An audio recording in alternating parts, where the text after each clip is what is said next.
Kirjauslajeilla kirjataan työaikaa. Kirjauslajit näkyvät työajan seurannan puolella ja ne muodostuvat sen palkkamallin perusteella, mikä yritykseen on luotu. Täällä yrityksessä on käytössä sekä kuukausipalkkaisten että teknologiateollisuuden tuntipalkkaisten palkkamallit, ja kirjauslajit on muodostuneet näiden palkkamallien pohjalta. Mikäli jostain syystä tässä näkymässä ei olisi kirjauslajeja näkyvissä, palkkamallit täytyy luoda palkkamallien hallinnan kohdalta toiminnolla Valitse palkkamalli.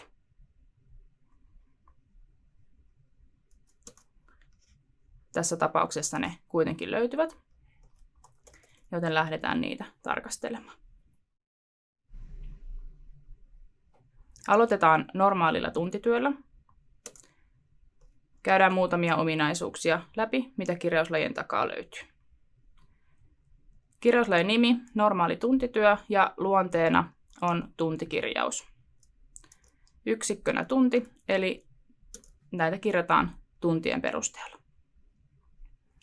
Kirjauslaji vaikuttaa loma-oikeuteen, eli kerryttää lomaa näiden kirjattujen tuntien perusteella. Käytetään liukumanlaskennassa, eli vaikuttaa liukumasaldoon, sekä vähentävästi että lisäävästi. Valinta vaikuttaa työssäolotunteihin, kertoo sen, että kirjauslajilla kirjatut tunnit ovat työssäoloveroista aikaa.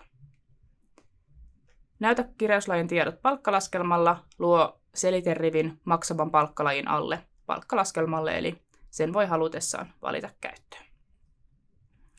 Käydään seuraavaksi läpi, mitä nuo kaavat tuolla tarkoittavat. Eli kaava näyttää sen, kuinka tällä kirjauslajilla kirjatut tunnit muodostuvat sinne palkkalaskelmalle. Kuukausipalkkaisten osalta palkan perusteessa ei ole ruksia, eli tällä kirjauslajilla kirjatut tunnit eivät vaikuta kuukausipalkkaisen maksettavaan palkkaan. Kohdelaskennan perusteessa on ruksi, eli tällä kirjauslajilla kirjatut tunnit vaikuttavat kustannuspaikkoihin tai laskentakohteisiin, jotka palkkaan siirtyvät. Kertoimena on 1, eli 1 kertaa kuukausipalkan tuntihinta on yhtä kuin tuntityöansio. Se, kun palkan perusteessa ei tuota täppää, niin tämä laskutoimitus ei palkkaan toteudu. Sitten tuntipalkkaisten puolella palkan perusteessa on täppä, eli kirjatut tunnit muodostavat palkkaa ja samoin laskentakohteet tuntien takaa seuraavat palkanlaskentaa.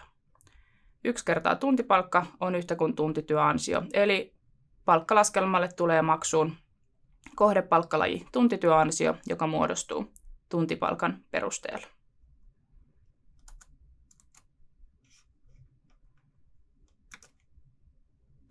Käydään seuraavaksi läpi muutamia muita esimerkkejä kirjauslajien osalta.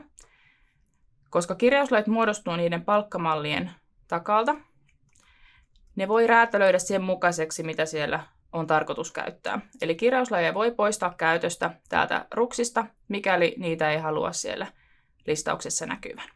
Samoin kaikki tarvittavat kirjauslajit voi luoda lisää uusi kirjauslaji toiminnon avulla.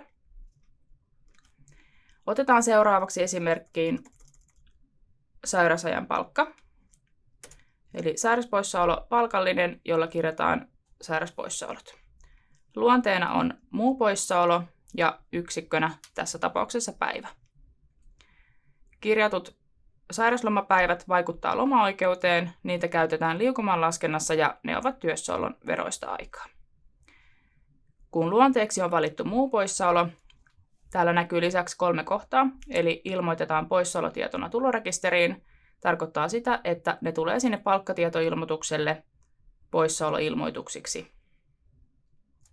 Täällä voi ottaa kantaa siihen valintaan. Täällä määritellään myös poissaolon palkallisuus ja syy, jotka sinne ilmoitukselle löytää täältä tiensä. Katsotaan samalla tavalla tuo kaava näiden osalta.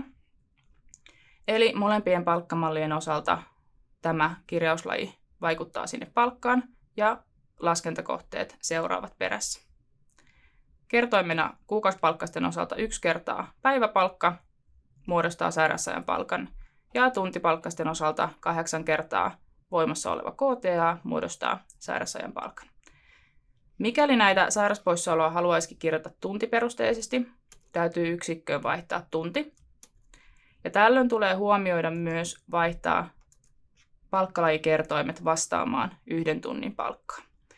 Eli kuukausipalkan osalta tänne vaihdettaisiin kuukausipalkan tuntihinta ja tuntipalkkasten osalta 1 kertaa voimassa oleva KTA, jolloin kertoimet vastaa 1 tunnin palkkaa.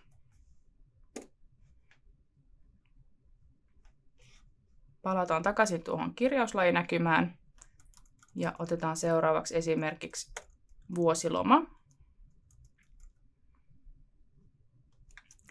Vuosilomalle tulevat palkkalajin kaavat tai kirjauslajin kaavat tulee aina poistaa. Eli vuosiloma-ajan palkka määräytyy lomalaskentatapojen mukaisesti, eikä tuota kaavaa ole syytä tuolla säilyttää.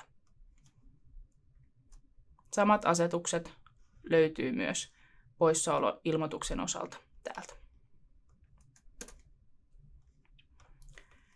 No sitten jos mietitään sitä ihan työajan kirjaamista, niin ylityön perustunnit on tässä tapauksessa tuntipalkkalaisilla kirjattava erikseen ja korotusosa sen päälle omana kirjauksenaan.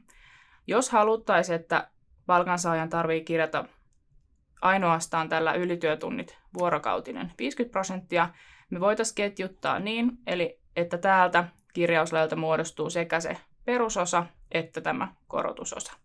Ja näytän seuraavaksi semmoisen esimerkin. Eli valitaan tuonne se palkkamalli, ketä tämä koskee. Palkan peruste kyllä, kohdelaskennan peruste kyllä. Palkka muodostuu ja laskentakohteet seuraa. Kertoimena 1 kertaa tuntipalkka ja kohdepalkkalajina ylityön perusosa. Tällöin tällä kirjauslajilla kirjatut tunnit muodostavat palkkaan tuntipalkan perusteella ylityön perusosan ja KTA:n perusteella 50% ylityökorotuksen.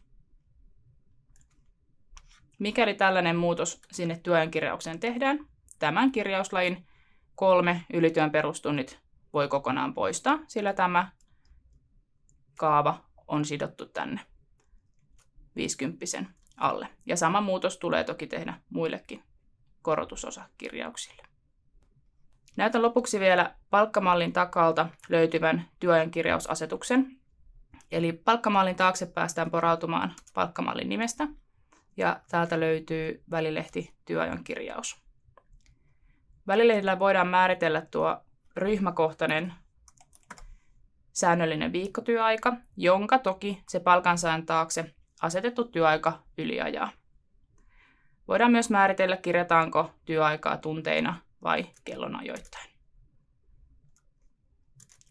Tässä tulee huomioida, että tämä on palkkamallikohtainen asetus, eli sama asetus täytyy tarvittaessa tehdä myös tuntipalkkasten puolelle.